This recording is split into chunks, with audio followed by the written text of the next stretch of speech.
खबरें शुभ नहीं होती, कुछ मंगल भी होती हैं और जो ना शुभ हो ना मंगल वो करती हैं सावधान। तो शुभ बताने, मंगल दिखाने और करने आपको सावधान मैं हूं आपके साथ श्वेता झा। करीब 3 दशक बाद चीन की जनता अपनी ही सरकार के खिलाफ सड़कों पर उतर आई है। हजारों की तादाद में सड़कों पर उतरे लोगों ने चीन सरकार के खिलाफ जमकर नारेबाजी की और राष्ट्रपति जिनपिंग से इस्तीफे की मांग कर डाली। इस विद्रोह की शुरुआत 25 नवंबर को हुई, जब शिनजियांग की एक इमारत की 15वीं मंजिल में आग लग गई और इस हादसे में 10 लोगों की जान चली गई और लॉकडाउन की वजह से लोगों को समय पर मदद नहीं मिल सकी। इसे प्रशासन की लापरवाही बताते हुए लोग सड़कों पर उतर आए और विद्रोह प्रदर्शन शुरू कर दिया।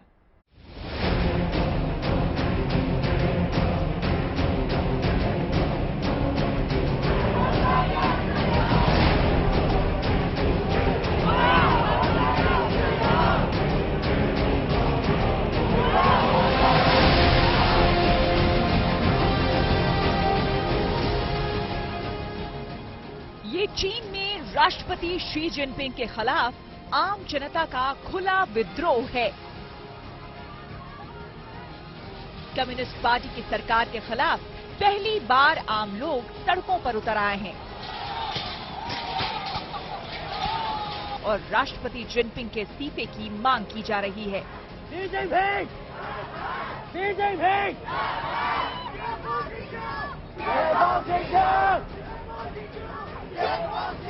इस भारी आक्रोश की वजह कोविड-19 को लेकर लगाई गई पाबंदियां हैं, जिनकी वजह से लोगों का जीना दूभर हो गया है।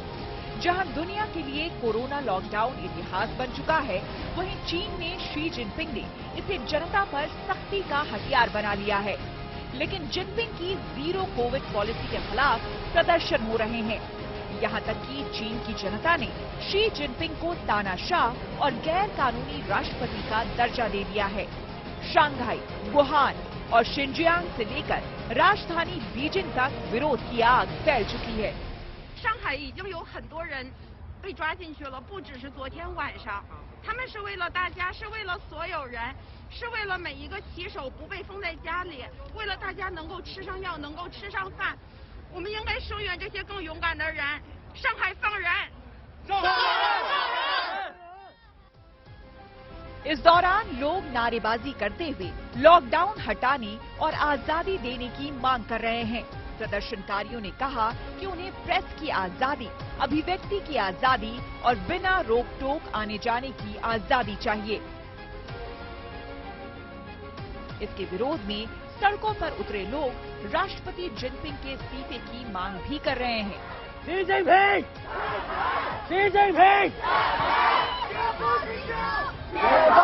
जहां भी जो पॉपुलेशन इफेक्टेड है उसके घर से बाहर निकलने पर बैन लग जाता है। एक तरह से द होल पूरा रुक जाता है उनके लिए, जैसे जेल में बंद हो गए हों। तो ये उसको लेकर के जो ज्यादातर पॉपुलेशन है उनको ये अच्छा नहीं लग रहा है, अनकंफर्टेबल हो जाते हैं। तो मुद्दा एक यही है। तो जो अभी प्रोटेस्ट चल रहे हैं, प्रोटेस्ट यही है कि इतने कड़े, इतने टाइट जीरो कोविड, इतने रिस्ट्रिक्शंस की जरूरत नहीं है। थोड़ा सा पॉपुलेशन को ढील देनी पड़ेगी। चीन में कोरोना को लेकर सरकार की सख्ती क्यों है, इसे भी समझ लीजिए। वहां हर दिन कोरोना के मामलों में इजाफा देखा जा रहा है। चीन में कोरोना का कोहराम। 27 नवंबर को कोरोना के 40,000 मामले सामने आए, जो अब तक का सबसे बड़ा आंकड़ा है और एक्टिव केस का आंकड़ा 3 लाख के पार पहुंच गया है। बढ़ते मामलों के चलते ही जिनपिंग सरकार ने चीन में सख्त प्रतिबंध लगा दिया है। चीन में सरकार से नाराजगी क्यों? चीन के कुछ इलाकों में लॉकडाउन जारी है, जिसके चलते चीन में 66 लाख लोग घरों में कैद हैं। ये लोग खाने के सामान के लिए भी बाहर नहीं निकल सकते। इसके अलावा जिनपिंग सरकार ने कोरोना को रोकने के लिए जीरो कोविड पॉलिसी लागू की हुई है। इसी के तहत चीन के लोगों का हर रोज कोविड टेस्ट हो रहा है और जो लोग सरकार के नियमों का पालन नहीं कर रहे हैं, उनके खिलाफ सख्त कार्रवाई की जा रही है। चीन में 10 महीनों से जीरो कोविड पॉलिसी लागू है और कई तरह की पाबंदियां हैं। लेकिन गुस्सा तब भड़क गया जब चीन के शिनजियांग में 25 नवंबर को एक बिल्डिंग की 15वीं मंजिल में आग लग गई और इस हादसे में 10 लोगों की मौत हो गई। लेकिन लॉकडाउन की वजह से राहत समय पर नहीं पहुंच सकी। लोगों ने प्रशासन पर लापरवाही का आरोप लगाया। कोरोना की वजह से 3 साल से पाबंदियां झेलते झेलते लोग अब ऊब चुके हैं और चीन के लोगों के लिए जिनपिंग की नीतियां भी बर्दाश्त के बाहर हो रही हैं। लिहाजा उनका गुस्सा सड़कों पर नजर आ रहा है। बीजिंग, शंघाई, नानजिंग और सिन्हुआ जैसे शहरों में छात्र ब्लैक व्हाइट पेपर लेकर साइलेंट प्रोटेस्ट कर रहे हैं। ब्लैक व्हाइट पेपर का मतलब सेंसरशिप या गिरफ्तारी से बचने के तौर पर किया जाने वाला विरोध है।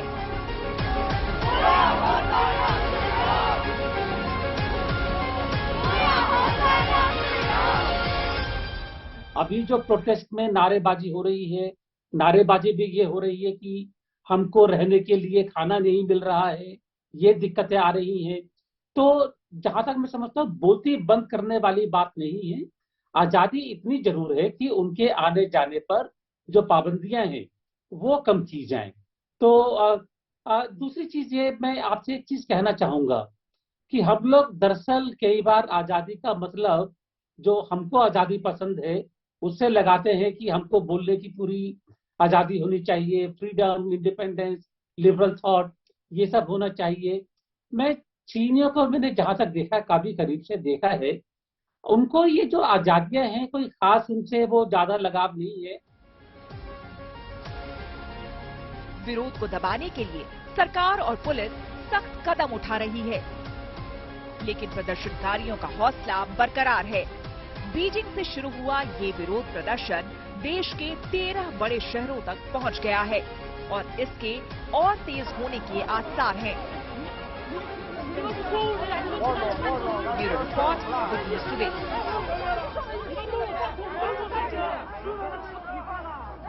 चीन के राष्ट्रपति शी जिनपिंग, जिन्हें दुनिया के सबसे ताकतवर नेताओं में शुमार किया जाता है, लेकिन इन दिनों उनकी नींद उड़ी हुई है। जी हां, जिनपिंग तीसरा कार्यकाल मिलने की खुशी भी मना नहीं पाए थे ठीक तरीके से कि उससे पहले ही चीन के कई शहरों में उनके खिलाफ लोग सड़कों पर उतर आए हैं। अब जिनपिंग सरकार को समझ नहीं आ रहा कि पिछले कुछ दिनों से जो प्रदर्शन जारी है उन पर कैसे लगाम लगाई जाए।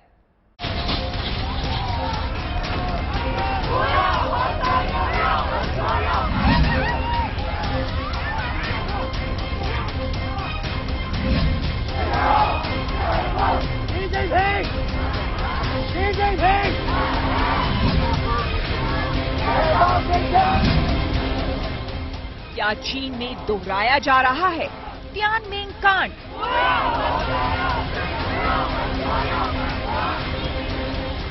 सबसे बड़े प्रदर्शन ने बढ़ाया जिनपिंग का blood pressure.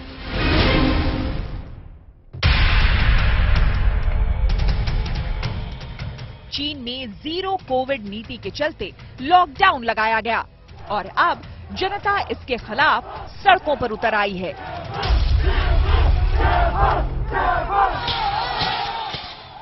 Zero Covid policy और लॉकडाउन की वजह से जो प्रदर्शन हो रहे हैं वो पिछले करीब 3 दशकों में सबसे बड़ा प्रदर्शन है।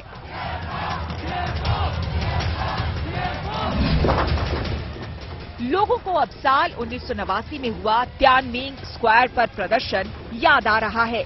उस समय भी लोग शासन और सत्ता के खिलाफ सड़कों पर उतरे थे और प्रदर्शनकारियों को रोकने के लिए सरकार ने मासूमों पर टैंक चढ़वा दिए थे।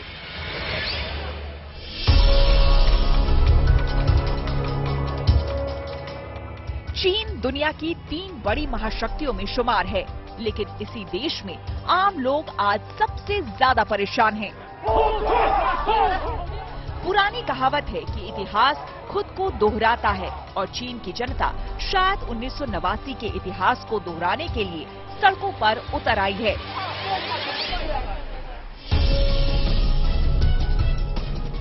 बता दें, दिसंबर 2019 में चीन की एक लैब से खतरनाक साजिश के तहत छोड़े गए कोविड वायरस ने दुनिया में 1-1.5 साल तक किस कदर तबाही मचाई थी। अब वही कोविड चीनी सरकार के लिए जी का जंजाल बन चुका है और लोगों में गुस्सा इतना बढ़ गया है कि वे अपने राष्ट्रपति जिनपिंग के इस्तीफे की मांग करते हुए सड़कों पर उतर आए हैं। बता दें कि चीन में ये प्रदर्शन तब हो रहे हैं जब महज 1 महीने पहले जिनपिंग तीसरी बार चीन के राष्ट्रपति बने हैं। दुनिया जहां फुटबॉल वर्ल्ड कप देखने में व्यस्त है, वहीं जीरो कोविड पॉलिसी के नाम पर चीन की जनता भयानक पाबंदियों के दौर से गुजर रही है। देखिए, ये जो गुस्से की लहर है जीरो कोविड पॉलिसी को लेकर के, अभी जहां तक मैं देखता हूँ 5-6 इलाके में है ये, और कोई ऐसा नहीं है कि ये 5-6 इलाकों में बहुत ज्यादा कोऑर्डिनेशन है, एक तरह से कोई इकट्ठा हो रहा है कि ये एक मूवमेंट बन रहा है, वो मैं अभी तक नहीं देख पा रहा हूँ। उसको हो सकता है बनने में टाइम लगेगा, या बने या नहीं बने वो बात ही अलग है। दूसरी चीज ये है कि इतना जरूर है कि अभी कुछ हफ्ते पहले ही शी जिनपिंग को 3rd टर्म मिली है और उसके बाद इस तरह के ये विरोध शुरू हो गए हैं, तो एक तरह से परेशानी तो होती ही है। हालांकि कुछ मुद्दों को लेकर चीन में विरोध की आवाजें पहले भी उठती रही हैं, तब भी बार बार शी जिनपिंग गद्दी छोड़ो, शी जिनपिंग गद्दी छोड़ो का नारा गूंजता रहा।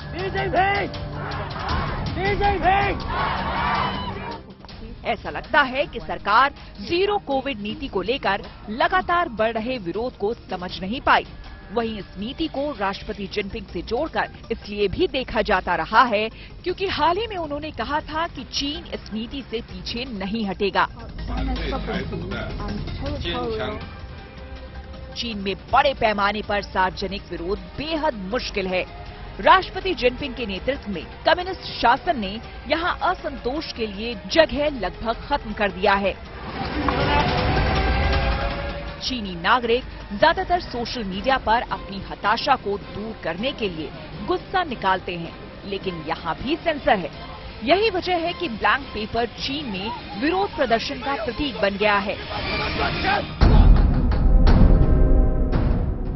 वहीं जानकारों का मानना है कि चीन में सबसे ताकतवर नेता बनकर उभरे जिनपिंग को अगर सत्ता में बने रहना है तो उन्हें 3 दशक पुराने क्यानमेंग आंदोलन को भूलने की गलती कभी नहीं करनी चाहिए। बता दें कि 4 जून 1989 को चीन में लोकतंत्र की मांग को लेकर तियानमेंग चौक जाने वाली सड़कों पर इकट्ठा हुए हजारों निहत्थे छात्रों और कार्यकर्ताओं पर चीनी सेना ने भीषण बल प्रयोग किया था।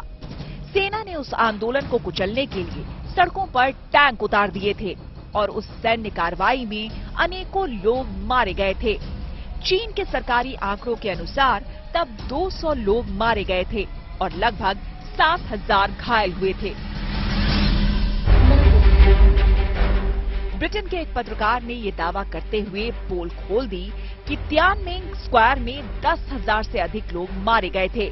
लोकतंत्र की बहाली के लिए प्रदर्शन करने वाले छात्रों के खिलाफ चीनी सेना जिस बर्बरता से पेश आई थी, पूरी दुनिया में आज भी उसकी आलोचना होती है, इसलिए कि वो एक तानाशाह की सनक के क्रूर चेहरे का सबसे बड़ा सबूत था, जो इतिहास के एक स्याह पन्ने पर आज भी दर्ज है। हालांकि उस विरोध प्रदर्शन की शुरुआत अप्रैल 1989 में चीन की कम्युनिस्ट पार्टी के पूर्व महासचिव और उदार सुधारवादी नेता हु याओबांग की मौत के बाद ही हो चुकी थी। हु चीन के रूढ़िवादियों और सरकार की आर्थिक और राजनीतिक नीति के विरोध में थे और हारने के कारण उन्हें पद से हटा दिया था। छात्रों ने उन्हीं की याद में एक मार्च आयोजित किया था, जिसने एक बड़े आंदोलन का रूप ले लिया था और देश में ऐसे अभूतपूर्व प्रदर्शन को देखकर लोगों को ये उम्मीद जगी थी कि चीन में अब लोकतंत्र की एक नई सुबह होगी। लेकिन तानाशाही में यकीन रखने वाली हर सरकार का बर्ताव बेहद क्रूर होता है, जो अपने खिलाफ उठने वाली हर आवाज को दबाने के लिए पूरे देश को बर्बादी के रास्ते पर ले जाती है। इसलिए सवाल तो अब राष्ट्रपति जिनपिंग से पूछा जाना चाहिए कि क्या वे भी इतिहास दोहराने में ही यकीन रखते हैं। Bureau report, good news today. चीन में उइगर मुसलमानों के खिलाफ हिंसा की खबरें लगातार आती रहती हैं। कथित तौर पर वहां के शिनजियांग प्रांत में लाखों मुसलमान डिटेंशन कैंप्स में कैद हैं। अब एक नई बात सामने आई है। इस्लामोफोबिया बढ़ाने के लिए चीन की जिनपिंग सरकार ने एक लंबी चौड़ी फौज तैयार कर रखी है, जिसका काम इस्लाम का अपमान करना, और इस फौज को चीन में 50 सेंट आर्मी के नाम से जाना जाता है।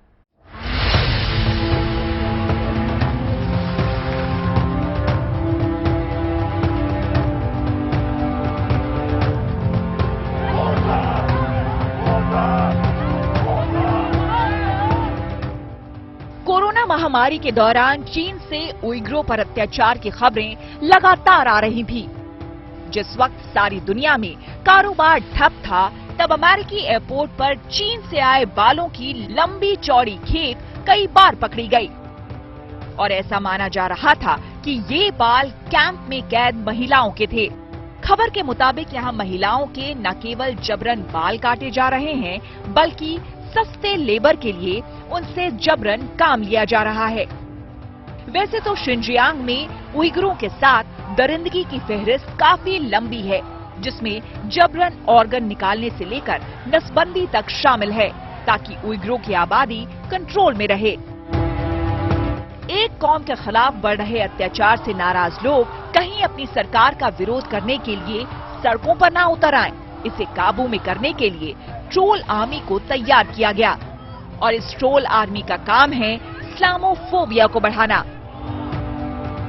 चीनी भाषा में इन्हें वुमाव कहा जाता है, लेकिन बाकी दुनिया इसे 50 सेंट आर्मी या पार्टी कहती है। माना जा रहा है कि हर पोस्ट की हर एक कमेंट पर इस ट्रोल आर्मी को चीनी मुद्रा में 50 सेंट के हिसाब से दिया जाता है, और पूरी पोस्ट लिखने पर कहीं ज्यादा पैसे मिलते हैं अगर उस पर ज्यादा से ज्यादा लोग आएं। और खास बात ये कि ये किसी भी प्रोफेशन के हो सकते हैं, यानी ये लोग अपना काम करते हुए ही ये सोशल मीडिया पर एक्टिव रहेंगे। इनका काम है मौका देखकर कोई न कोई ऐसी बात करना जो लोगों में धार्मिक कट्टरता को लेकर, खासकर इस्लाम के लिए डर पैदा करे। ये लोग दुनिया भर के ऐसे मामले पोस्ट करते हैं जहां समुदाय विशेष ने हमला या हिंसा की।